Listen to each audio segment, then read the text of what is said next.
I stood at the altar watching my best friend kiss the woman I had loved for 8 years. Elizabeth wore the white dress I had helped her pick out 3 months ago, the one she said was for our future wedding. Jordan, my best friend since childhood, held her hand with the same fingers that had gripped mine in brotherhood just weeks before. The church was filled with people who knew, who had watched me love her, who had seen me plan a future that was now crumbling before my eyes. My phone buzzed in my pocket. A text from Elizabeth from 2 days ago that I had never deleted. "Stephen, can you help me choose between 2 venues? I want everything to be perfect for us." I laughed then, a broken sound that made the person next to me glance over with concern. She had not sent that message thinking about Jordan. She had sent it thinking about me, about the promises we had shared under starlight, about the future we had mapped out on lazy Sunday mornings. But somewhere between those messages and this moment, everything had shifted. Jordan had confessed to her first. He had taken the chance I was too afraid to take, and in one single conversation, he had stolen 8 years of my patience, my waiting, my hope. The officiant asked if anyone objected to this union. My throat tightened. Every cell in my body screamed to stand up, to stop this madness, to tell Elizabeth that she was making a mistake. But my legs would not move. My voice had abandoned me. I watched her smile at Jordan, that same smile she had given me countless times, and I realized something devastating. She had never looked at me the way she looked at him now. All those years, I had convinced myself that friendship could turn into love, that patience would be rewarded, that loyalty meant something. I was wrong. The ceremony ended. They kissed again. Everyone clapped. And I sat there, frozen, as the woman I loved married my best friend, and my entire world shattered into pieces too small to ever put back together.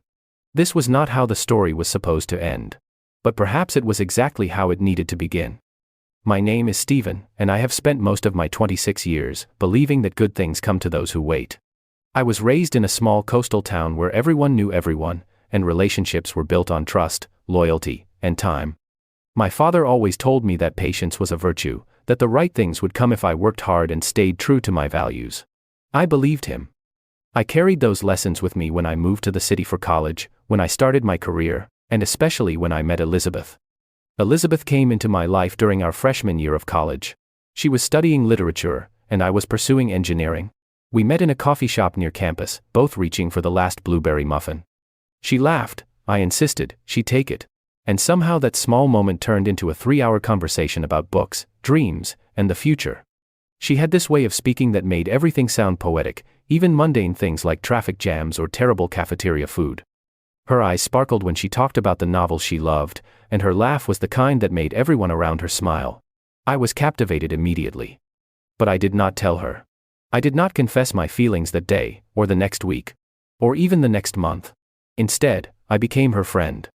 I told myself that friendship was the foundation of something stronger, that rushing would ruin what we had, so I waited. I walked her to class, helped her study for exams, listened to her talk about her family and her dreams of becoming a writer. I learned everything about her. Her favorite color was lavender, she hated olives but loved olive oil, she cried during every romantic movie even if she had seen it a dozen times. I memorized her habits, her quirks, the way she twisted her hair when she was nervous. Jordan entered the picture during our sophomore year. He transferred from another university and ended up in my engineering classes. We bonded over late-night study sessions and a shared sense of humor. Jordan was different from me. Where I was careful and thoughtful, he was bold and impulsive. He made decisions quickly, took risks without overthinking, and always seemed to land on his feet. I admired that about him. We became inseparable, and naturally, I introduced him to Elizabeth. The 3 of us formed a tight group. We spent weekends exploring the city, trying new restaurants, attending concerts, and staying up late, debating everything from philosophy to the best pizza toppings. Elizabeth and Jordan got along well, but I never worried. She was my person, even if I had not said it out loud yet. I saw the way she leaned on me when she was tired, the way she texted me first when something exciting happened, the way she trusted me with her secrets. I convinced myself that she felt the same way, that she was just waiting for me to make the first move. Years passed. We graduated, found jobs in the same city, and continued our tradition of weekend hangouts. I kept waiting for the perfect moment to tell Elizabeth how I felt. I planned it 100 times in my head. I would take her to the beach at sunset, or maybe to that little bookstore she loved, and I would finally say the words I had been holding in for so long. But every time I got close, something stopped me. Fear, mostly. Fear that I would ruin our friendship, that she would not feel the same way, that I would lose her completely if I confessed. Jordan, meanwhile, was living his life without hesitation. He dated casually, never committing to anyone for long. He always said he was waiting for the right person, someone who made him feel alive. I never thought that person would be Elizabeth. It started subtly. Small changes I did not notice at first. Jordan began texting Elizabeth more often. They started having inside jokes I was not part of. When the three of us hung out, I sometimes felt like the third wheel, even though I had known Elizabeth longer. I brushed it off. I told myself I was being paranoid, that Jordan would never betray me like that. He knew how I felt about Elizabeth. I had told him during one of our late-night talks. Years ago, after too many beers and too much honesty, he had clapped me on the back and said, "Then tell her, man. Do not wait forever." But I did wait, and while I waited, Jordan acted. 3 months ago, Elizabeth called me, her voice trembling with excitement. "Stephen, I need your help. I have to choose between 2 wedding venues. Can you come with me tomorrow?" My heart had soared. I thought, finally, she was going to tell me she wanted to plan our future together. I thought all those years of patience were about to pay off. I met her the next day, my hands sweating, my heart pounding. She showed me pictures of 2 beautiful locations, talking animatedly about flowers and seating arrangements and dinner menus. I smiled and nodded, barely hearing her words, preparing my own speech in my head. Then she said, "I want everything to be perfect. Jordan proposed last week, and I said yes." The world stopped. I stood there, frozen, staring at her glowing face, unable to process what I had just heard. Jordan. My best friend. The man who knew every secret I had, including the biggest one, had proposed to Elizabeth, and she had said yes. She did not notice my silence. She kept talking, showing me more pictures, asking my opinion, laughing about how nervous Jordan had been when he proposed. I forced myself to respond, to smile, to congratulate her. Inside, I was dying. Every word she spoke was a knife twisting deeper. When I finally left, I sat in my car for an hour, staring at nothing, feeling everything inside me collapse. I did not confront Jordan. I did not tell Elizabeth how I felt. What would be the point? She had made her choice. And I had waited too long. The days after Elizabeth announced her engagement were the longest of my life. I moved through them like a ghost, going through the motions of work and daily life while everything inside me screamed in agony. I kept replaying the moment over and over, searching for clues I had missed, trying to understand how this had happened without me noticing. Jordan called me the day after Elizabeth told me the news.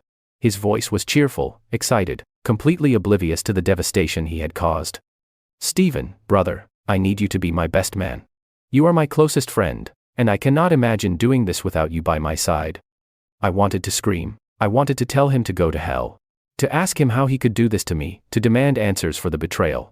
But instead, I heard myself say, "Of course, man. Congratulations." The word tasted like ash in my mouth.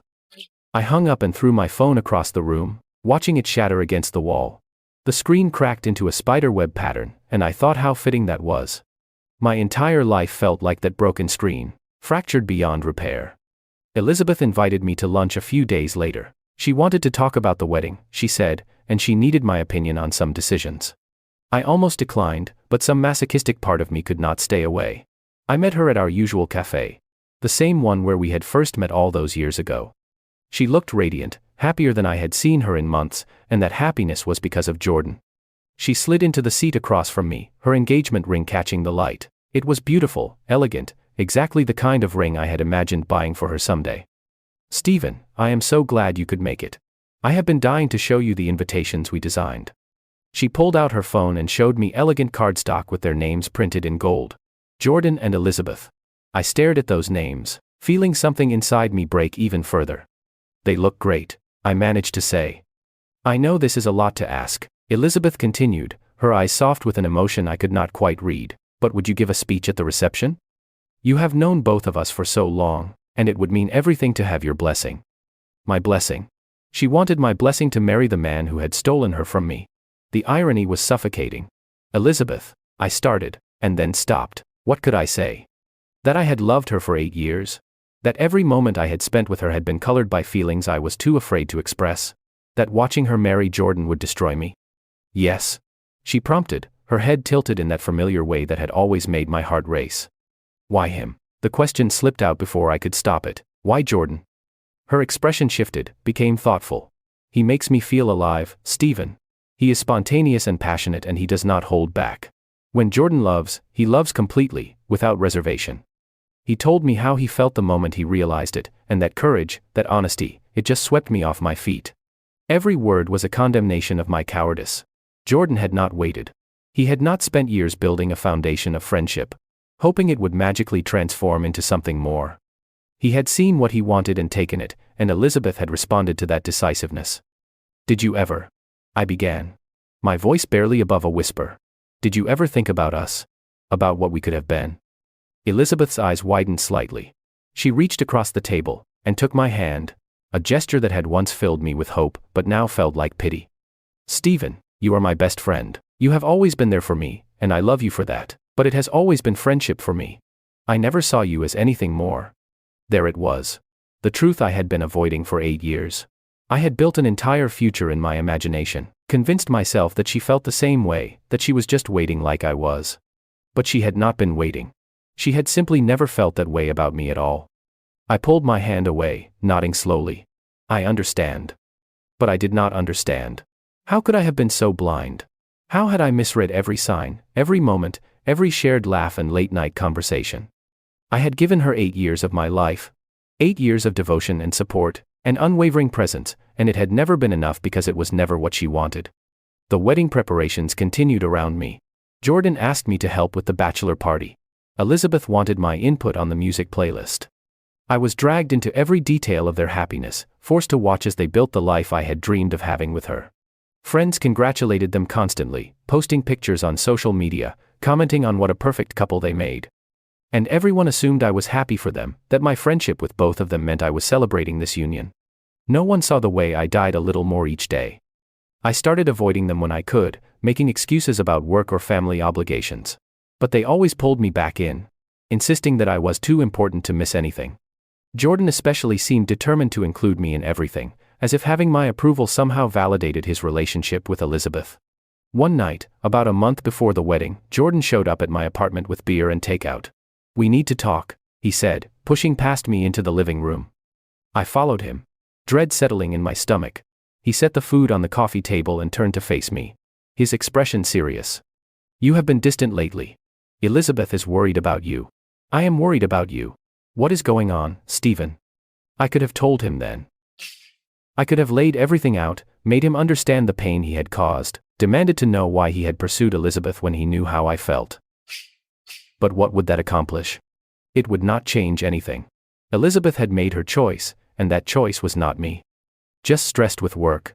I lied. "You know how it is." Jordan studied me for a long moment, and I saw something flicker in his eyes. Doubt, maybe. Or guilt. But then he smiled and clapped me on the shoulder. "Well, take a break from work for the wedding, all right? We need you there, brother. It would not be the same without you." Brother. The word that used to mean everything now felt like a cruel joke. We were not brothers. Brothers did not betray each other like this. But I nodded and forced a smile, and we spent the evening pretending everything was fine, pretending that my world had not been completely destroyed, pretending that I would survive watching the woman I loved marry my best friend. The night after Jordan left my apartment, I did not sleep. I lay in bed, staring at the ceiling, my mind racing through every memory I had with Elizabeth, examining each one for signs I had missed. Clues that she never felt the way I did. The more I thought about it, the more obvious it became. I had been living in a fantasy, constructing a relationship that existed only in my head. I remembered the time in our junior year when she had broken up with her then boyfriend and cried on my shoulder for hours. I had held her, stroking her hair, whispering that everything would be okay, believing that this moment meant something. But she had just needed a friend. That was all I had ever been. I remembered our graduation night when we sat on the campus lawn until dawn, talking about our dreams and fears. She had rested her head on my shoulder and said, "I do not know what I would do without you, Stephen. You are my rock." I had taken that as a confession of deeper feelings. But she had just been expressing gratitude for friendship. Every moment I had treasured, every memory I had held close as evidence of our connection, was nothing more than the normal interactions of close friends. The romantic narrative I had created existed nowhere but in my own, desperate imagination. The realization was crushing. I had wasted 8 years loving someone who never loved me back, waiting for a moment that was never going to come, building a future that was never going to exist. And worst of all, I had no one to blame but myself. Elizabeth had never led me on. She had never promised me anything. She had simply been my friend, and I had read far too much into that friendship. I started seeing a therapist. Not because I wanted to, but because I knew I needed help processing everything I was feeling. Dr. Anderson was a calm woman in her 50s, who listened without judgment as I poured out the entire story. When I finished, she asked me a question that hit harder than anything else. "Stephen, have you considered that you might be more in love with the idea of Elizabeth than with Elizabeth herself?" I stared at her, confused. "What do you mean?" "Think about it," she said gently. "You have spent 8 years building this image of her in your mind, creating a relationship that never existed in reality. You focused on small moments and gestures, interpreting them to fit the narrative you wanted. But did you ever really know Elizabeth? Did you understand her wants, her needs, what she was actually looking for in a partner?" Her words unsettled me. I wanted to argue, to insist that I knew Elizabeth better than anyone. But as I sat there, I realized I could not answer those questions. What did Elizabeth truly want in life? What were her fears beyond the surface-level things she shared with everyone? What made her feel fulfilled? I had spent so long, focused on my own feelings, my own desires, that I had never really seen her as a complete person separate from my fantasies. The wedding was 3 weeks away. I received my tuxedo in the mail, a reminder of the role I was expected to play. Best man. The person who stood beside the groom and supported his happiness. The person who gave a speech celebrating the couple's love. The person who smiled and pretended everything was perfect. I tried to write the speech a dozen times. Each attempt ended with me staring at a blank page, unable to find words that were both honest and appropriate. What could I say? That I hoped they would be happy while I was dying inside? That I wished them a lifetime of love while mourning the life I would never have? That I was honored to stand beside Jordan while hating him for taking what I thought was mine? Elizabeth called me one afternoon, her voice tight with stress. "Stephen, I need you. Everything is going wrong with the wedding planning. The florist messed up the order, the venue double-booked us, and Jordan is traveling for work, so he cannot help sort any of this out. Can you please come over?" I should have said no. I should have protected myself, maintained distance, stopped volunteering for this torture. But old habits die hard, and I found myself at her apartment an hour later, helping her make phone calls and negotiate with vendors. We spent the entire evening fixing problems, ordering dinner when we got hungry, falling back into the easy rhythm we had always had. At one point, she looked at me with tired eyes and said, "I do not know what I would do without you, Stephen. You always know how to make everything better." And there it was again. That same statement, she had made countless times over the years, the one I had always interpreted as something more than it was. But this time, I heard it clearly for what it actually meant. I was useful. I was reliable. I was the person who fixed things and made her life easier. But I was not the person she wanted to build a life with. "Elizabeth," I said, slowly, "why did you fall in love with Jordan?" She smiled, a soft expression that transformed her whole face. "He makes me feel things I have never felt before. When I am with him, everything is intense and exciting. He challenges me, pushes me out of my comfort zone, makes me want to be braver. And he was honest about his feelings from the start. There was no guessing. No wondering. He just told me he loved me and asked me to take a chance on us." Every word she spoke highlighted everything I was not. I was safe, comfortable, predictable. I had never challenged her or pushed her because I was too busy trying to be whatever she needed. I had never been honest about my feelings because I was too afraid of losing her. And in trying to protect what we had, I had ensured we would never have anything more. "Do you love him?" I asked. Even though I knew the answer. "More than I thought possible," she replied without hesitation. That night, after I left her apartment, I drove to the beach where we used to hang out during college. I sat on the sand, watching the waves crash against the shore, and I let myself finally feel everything I had been holding back. The grief, the anger, the regret, the heartbreak. I cried for the first time since this all began, great heaving sobs that tore through me like a storm. I cried for the 8 years I had lost, for the relationship that never existed, for the future that would never come. I cried for my own cowardice and stupidity, for every moment I had wasted waiting instead of acting. And I cried because despite everything, despite knowing she did not love me and never had, I still loved her. That love had become such a fundamental part of who I was that I did not know how to exist without it. But sitting there on that beach, I made a decision. I could not keep doing this. I could not keep torturing myself, could not keep pretending everything was fine. I needed to protect myself, even if that meant disappointing the people I cared about. The next morning, I sent a text to Jordan. "I am sorry, but I cannot be your best man. I cannot stand up at that wedding and celebrate something that is killing me inside. I love you both, but I need to take care of myself. Then I turned off my phone and sat in the silence of my apartment, waiting to see what would happen next. Jordan showed up at my door less than an hour after I sent that text. I had not turned my phone back on, so I did not know if he had tried calling first. He pounded on the door until I answered, and when I opened it, his face was a mixture of confusion and anger. "What the hell, Stephen?" he demanded, pushing into my apartment. "You cannot be my best man. What kind of excuse is that?" "It is not an excuse," I said quietly, closing the door. "It is the truth." "The truth?" Jordan laughed, but there was no humor in it. "The truth is you have been acting weird for months, avoiding us, making excuses, and now you are bailing on my wedding with some vague message about taking care of yourself. What is really going on?" I looked at my best friend, this person I had trusted completely, who had betrayed me in the worst possible way even if he did not see it that way. And suddenly, I was tired of hiding. Tired of protecting everyone else's feelings while mine were torn to shreds. "I am in love with Elizabeth," I said flatly. "I have been in love with her for 8 years. And watching her marry you is destroying me." Jordan froze. His expression went through several shifts: shock, disbelief, and then something that looked like dawning horror. "You love Elizabeth? Since when?" "Since the day I met her," I replied. "Since freshman year. Since before you even knew she existed."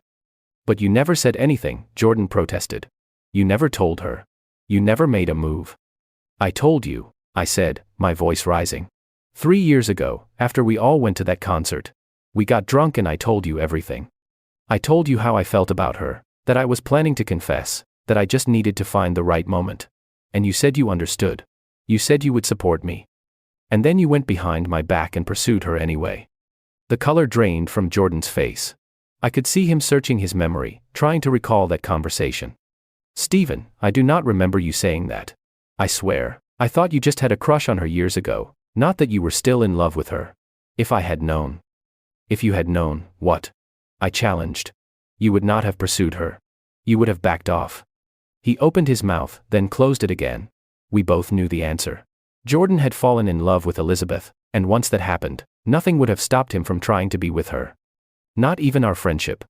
"I did not mean to hurt you," Jordan said finally, his voice strained. "I fell in love with her, Stephen. I could not help it. And when I told her how I felt, she felt the same way about me. We did not plan this. It just happened." "It just happened," I repeated bitterly. "That is your excuse. It just happened. What was I supposed to do?" Jordan shot back, his own anger rising now. "Put my life on hold because you were too scared to tell her how you felt. I am sorry, Stephen, but you do not get to call dibs on a person. Elizabeth is not a prize to be won. She is a human being with her own feelings and choices, and she chose me.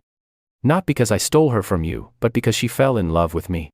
His words were like punches, each one landing with brutal accuracy. He was right, in a way. Elizabeth had made her choice freely. But that did not make the betrayal hurt any less. "You knew how I felt," I said, my voice breaking. "Even if you do not remember that specific conversation, you knew. Everyone knew. And you still pursued her." "Because I love her," Jordan said simply. "I love her more than I have ever loved anyone. And I cannot apologize for that." We stared at each other, two friends who had shared everything, now standing on opposite sides of an unbridgeable divide. Finally, I said, "Then I guess we are done here." Jordan's expression crumbled. "Stephen, please. You are my best friend. We can work through this." "No," I said firmly. "We cannot.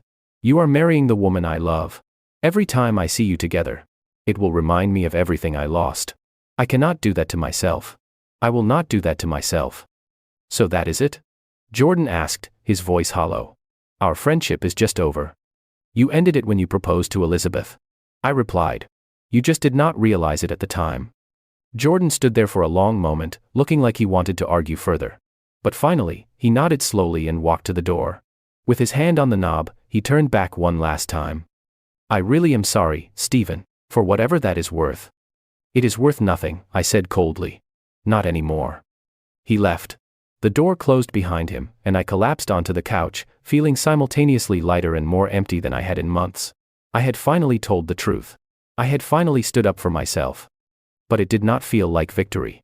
It felt like the final nail in the coffin of everything I had once held dear. My phone, which I had finally turned back on, was flooded with messages. Most were from Jordan, sent in the moments between my text and his arrival at my apartment.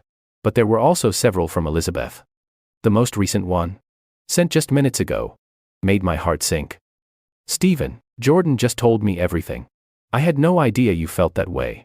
We need to talk. Please. I stared at that message, knowing I should ignore it, knowing that talking would only make everything worse. But some self-destructive part of me needed to see her one more time. Needed to hear what she had to say. Even though I already knew it would not change anything. I texted back, tomorrow. The beach. Noon. She replied immediately. I will be there.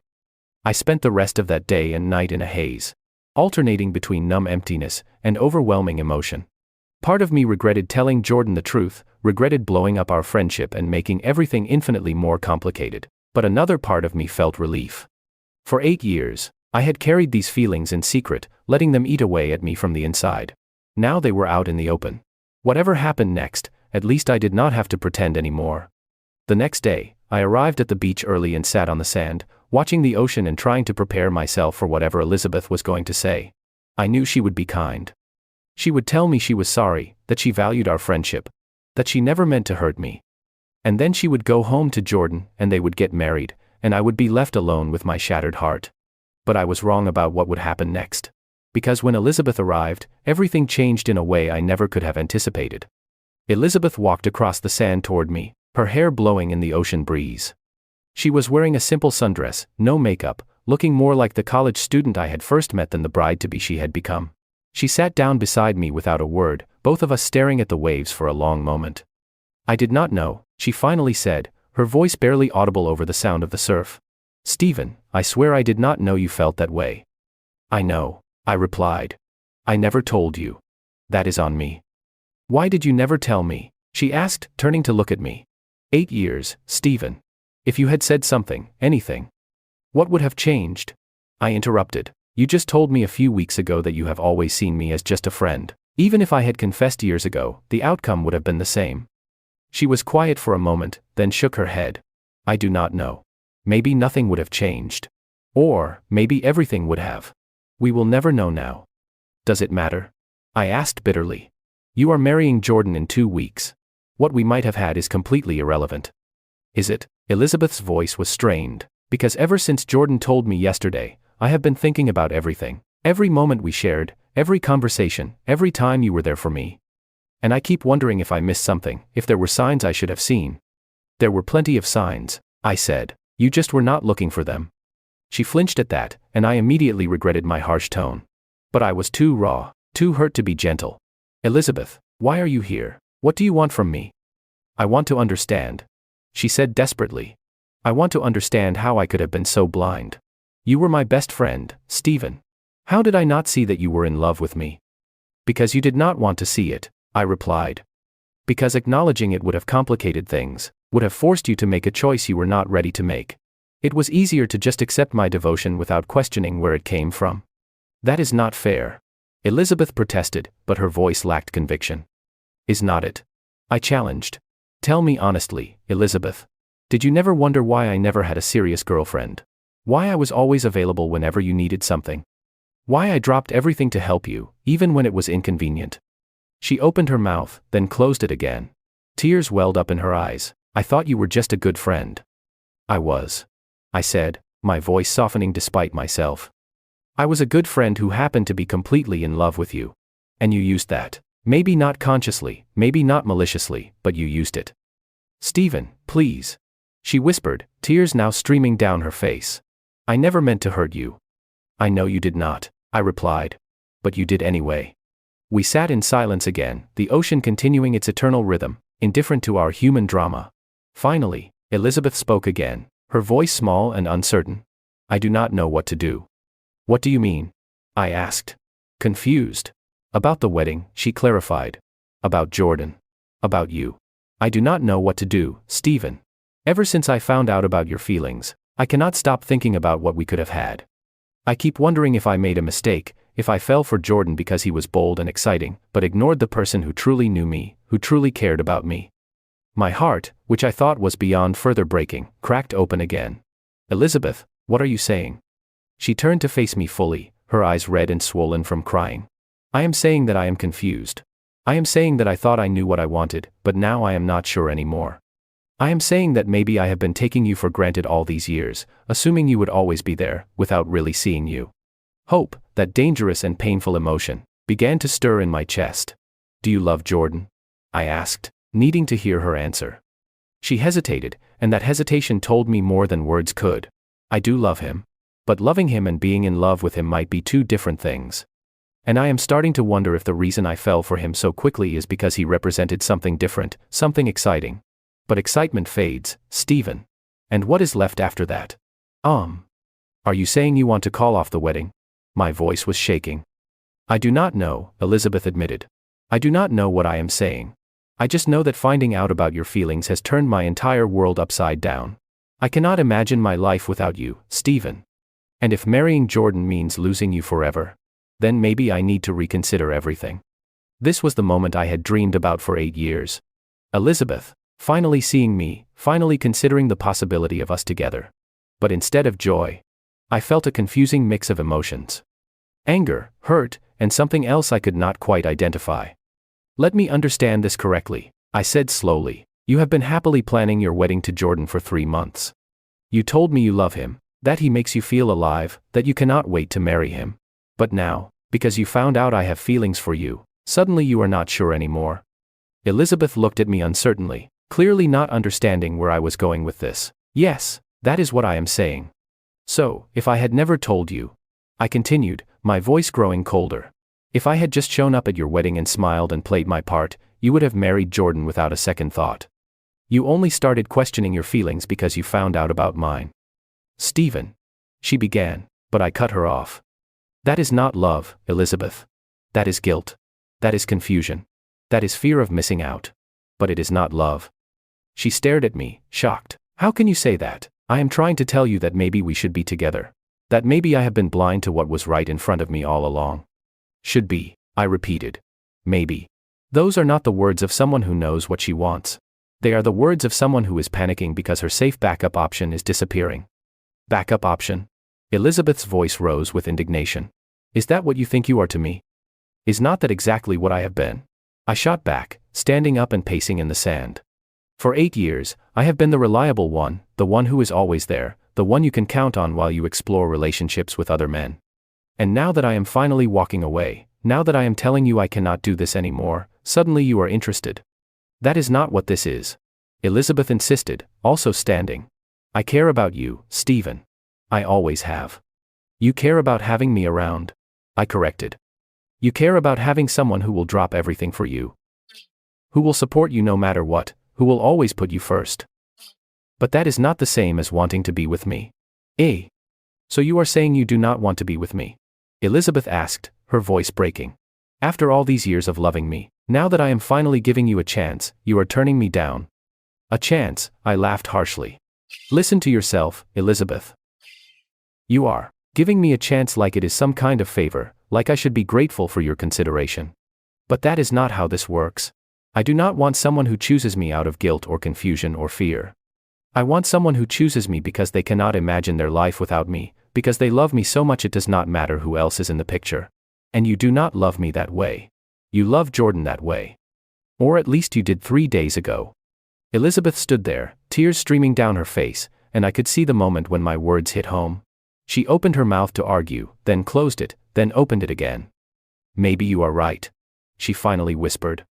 Maybe I do not know what I want. Maybe I have been selfish, and blind and terrible to you, but does that mean there is no chance for us? Does that mean 8 years of friendship and connection mean nothing?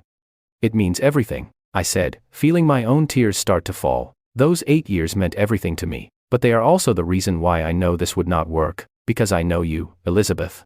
I know that if you call off this wedding, if you choose me instead of Jordan, you will always wonder what you gave up. You will resent me for it eventually. And I will spend the rest of my life wondering if you really wanted me or if you just settled for me because I was safe and familiar. Stephen, please, she sobbed, reaching for me. Do not do this. Do not walk away from us. I caught her hands, held them for a moment, then gently let them go. There is no us, Elizabeth. There never was. That was just my fantasy, and it is time for me to let it go. So that is it? she asked through her tears. You are just giving up? No, I replied, my voice steady despite the pain coursing through me. I am finally waking up. I am finally seeing the situation clearly instead of through the lens of my own desperate hope. You love Jordan. You should marry Jordan. And I should move on and find someone who loves me the way I deserve to be loved, not someone who only notices me when I am about to disappear. Elizabeth collapsed back onto the sand, crying openly now. I stood there watching her, feeling my heart break all over again, but also feeling something else. Freedom. For the first time in 8 years, I was choosing myself over my love for her. It hurt more than I could express, but it also felt right in a way nothing else had. I am sorry, Elizabeth, I said softly. I am sorry I was not honest with you sooner. I am sorry I let this go on for so long. And I am sorry that I cannot give you what you think you want right now. But this is the right decision for both of us. She did not respond, just continued crying. I took one last look at her, memorizing this moment, this painful and necessary ending. Then I turned and walked away, leaving her on the beach where so many of my dreams had been born and where they now finally died. As I reached my car, my phone buzzed. It was Jordan. Elizabeth just called me, hysterical. What did you say to her? I stared at that message for a long moment, then typed back. I told her the truth. She loves you, Jordan. She is confused right now, but she loves you. Go to the beach. She needs you. Then I blocked both of their numbers and drove away from that part of my life forever. 6 months passed before I saw them again. 6 months of therapy, self-reflection, and slowly rebuilding my life without Elizabeth and Jordan in it. I had heard through mutual acquaintances that they had gone through with the wedding. Elizabeth had called Jordan from that beach, and whatever conversation they had must have resolved her doubts. They married 2 weeks after our confrontation, in the ceremony I was supposed to be part of. I did not attend. I sent a brief message saying I wished them well, then committed fully to moving on. I threw myself into work, picked up hobbies I had neglected, traveled to places I had always wanted to see but never made time for because I was too busy being available for Elizabeth. I went on dates. Nothing serious yet, but enough to remind myself that there were other women in the world, women who might actually see me and want me for who I was. I also reconnected with Jennifer. She was a colleague I had worked with for years, but never really gotten to know because my emotional energy had always been focused on Elizabeth. Jennifer was brilliant, funny, independent, and had absolutely no patience for games or ambiguity.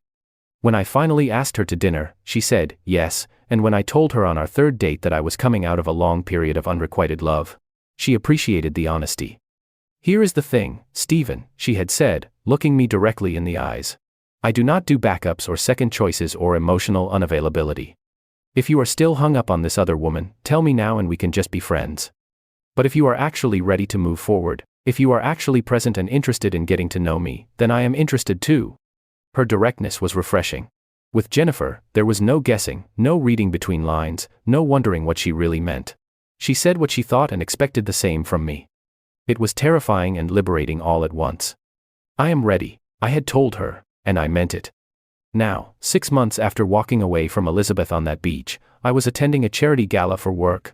Jennifer was with me, stunning in a deep blue dress, her hand resting comfortably in mine. We were laughing about something one of her friends had said when I saw them across the room. Jordan and Elizabeth, dressed formally, looking like the perfect couple everyone probably thought they were. Elizabeth saw me first. Her eyes widened, and I watched several emotions cross her face in quick succession. Surprise, pain, regret, and finally something that looked like resignation. She said something to Jordan, who followed her gaze and spotted me. His expression was harder to read, but he nodded slightly in acknowledgement. Is that them? Jennifer asked quietly, having heard the story. Yes, I replied, surprised by how steady my voice was. Do you want to leave? She offered. I thought about it, really considered the question. Did I want to leave? Did seeing them together still hurt enough that I needed to escape? I examined my feelings carefully, surprised by what I found. There was a dull ache, a remnant of old pain. But it was no longer the sharp agony I had felt 6 months ago. I could look at them and feel sad for what had been lost. But I did not feel destroyed. I did not feel like my world was ending. No, I said, squeezing Jennifer's hand, I do not want to leave. She smiled at me, a warm, genuine expression that reached her eyes. Good. Because I am having a wonderful time, and I would hate to cut it short.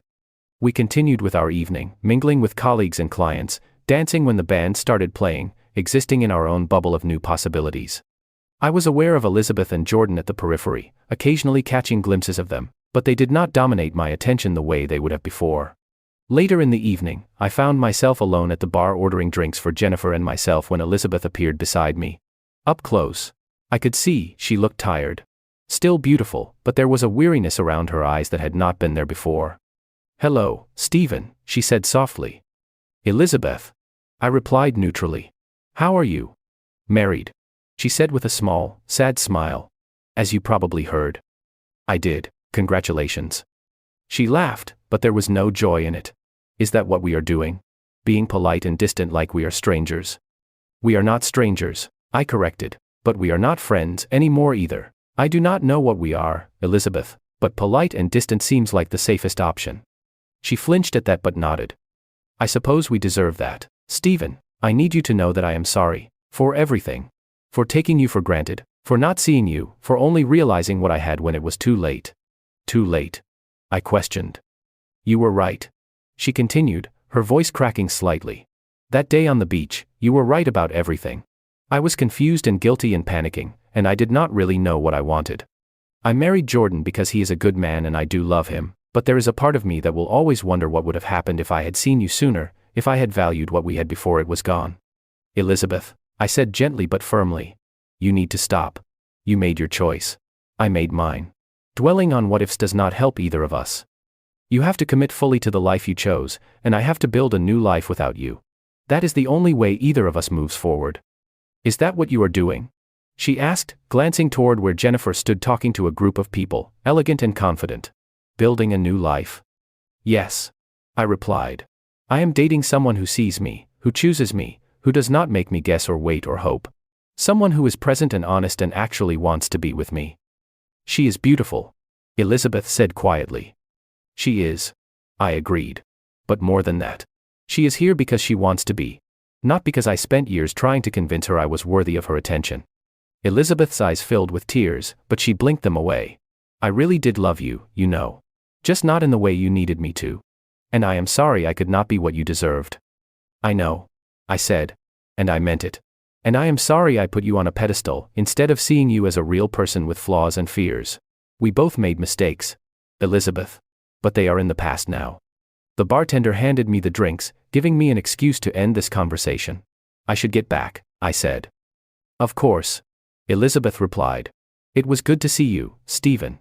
Even if it is just to say goodbye properly." "Goodbye, Elizabeth," I said, and walked away without looking back. When I returned to Jennifer, she took one look at my face and asked, "Are you okay?" "I am," I replied, surprised to realize it was true. "I really am." She smiled and took her drink. "Good, because I like you, Stephen, and I want you fully present in whatever this is becoming between us." "I am present," I assured her. "For the first time in 8 years, I am completely present." We stayed at the gala for another hour before heading out. As we walked to my car, Jennifer asked about my weekend plans. We made tentative arrangements for a hiking trip, discussing trails and weather, and I marveled at how normal this felt. How healthy. There was no game playing, no hidden meanings, just two people getting to know each other and genuinely enjoying each other's company. That night, as I lay in bed, I thought about the journey I had been on. The years of unrequited love, the painful betrayal, the difficult choice to walk away, and the slow process of healing.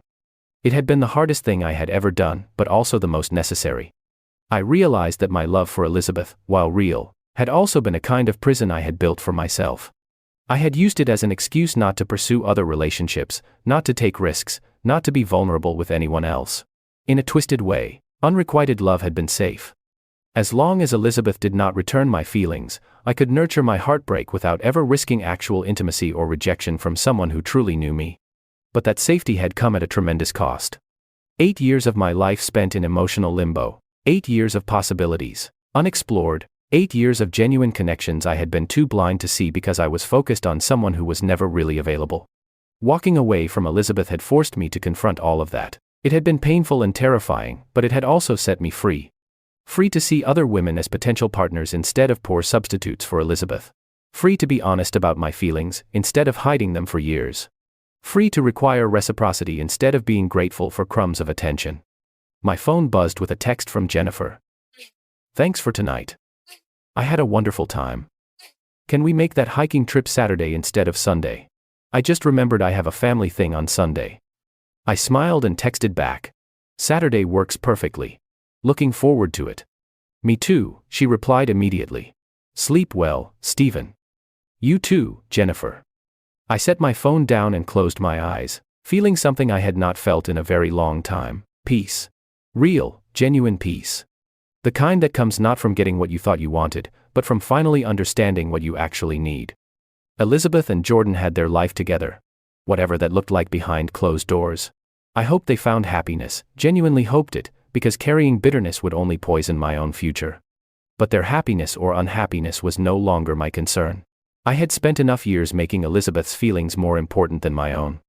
Now I was choosing myself. I was choosing honesty over fantasy, reciprocity over devotion, and presence over possibility. I was choosing to build something real with someone who wanted to build it with me, rather than waiting for someone to finally notice I existed. It was not the ending I had imagined 8 years ago. But maybe, just maybe, it was a better one. As I drifted off to sleep, my last thought was not of Elizabeth or Jordan or the pain of the past 6 months. It was of Jennifer's laugh, of the easy conversation we had shared, of the hiking trip we had planned. It was of the future I was actively creating rather than the one I had passively hoped would somehow materialize. And that future, uncertain as it was, felt full of genuine possibility in a way my 8-year fantasy never had. For the first time in as long as I could remember, I was not waiting for my life to begin. I was living it. And that made all the difference.